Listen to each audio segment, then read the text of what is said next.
I'm not the only kid who grew up this way. Surrounded by people who used to say that rhyme about sticks and stones.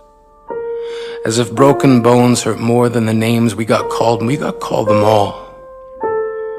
So we grew up believing no one would ever fall in love with us, that we'd be lonely forever, that we'd never meet someone to make us feel like the sun was something they built for us in their tool shed. So broken heartstrings bled the blues as we tried to empty ourselves so we would feel nothing.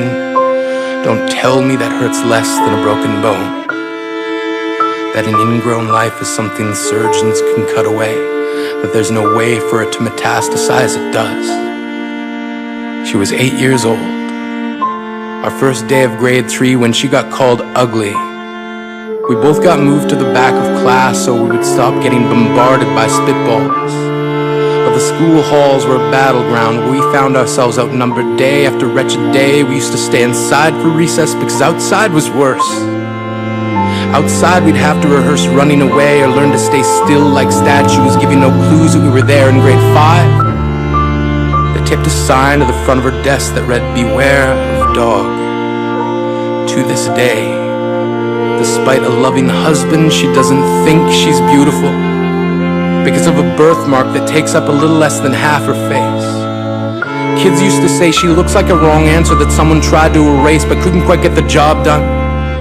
And they'll never understand that she's raising 2 kids whose definition of beauty begins with the word mom, because they see her heart before they see her skin, because she's only ever always been amazing. He was a broken branch grafted onto a different family tree. Adopted, not because his parents opted for a different destiny. He was 3 when it became a mixed drink of 1 part left alone and 2 parts tragedy. Started therapy in 8th grade, had a personality made up of tests and pills, lived like the uphills were mountains and the downhills were cliffs, 4/5 suicidal, a tidal wave of antidepressants, and an adolescence being called pauper. 1 part because of the pills, 99 parts because of the cruelty. He tried to kill himself in grade 10 when a kid who could still go home to mom and dad had the audacity to tell him, "Get over it." As if depression is something that can be remedied by any of the contents found in a first aid kit. To this day, he's a stick of TNT lit from both ends. Could describe to in detail the way the sky bends in the moments before it's about to fall. And despite an army of friends who all call him an inspiration, he remains a conversation piece between people who can't understand.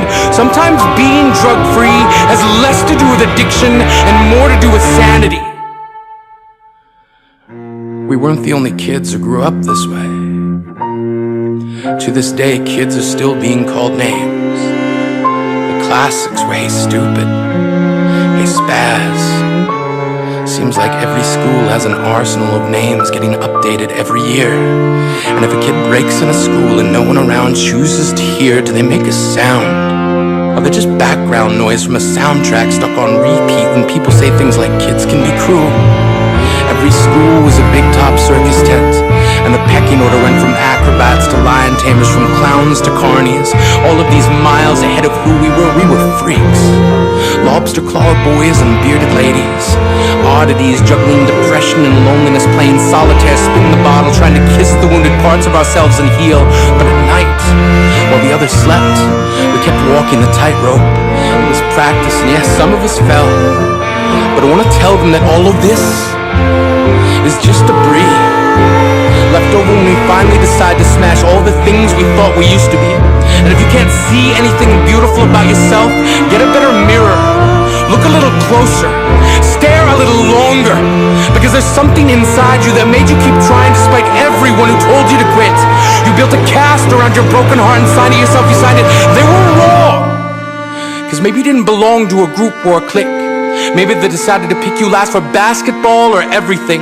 Maybe you used to bring bruises and broken teeth to show and tell but never told. Because how can you hold your ground if everyone around you wants to bury you beneath it? You have to believe that they were wrong. They have to be wrong. Why else would we still be here? We grew up learning to cheer on the underdog because we see ourselves in them. We stem from a root planted in the belief that we are not what we were called. We are not abandoned cars stalled out and sitting empty on some highway. And if in some way we are, don't worry. We only got out to walk and get gas. We are graduating members from the class of we made it. Not the faded echoes of voices crying out names will never hurt me. Of course, they did. But our lives will only ever always continue to be a balancing act that has less to do with pain and more to do with beauty.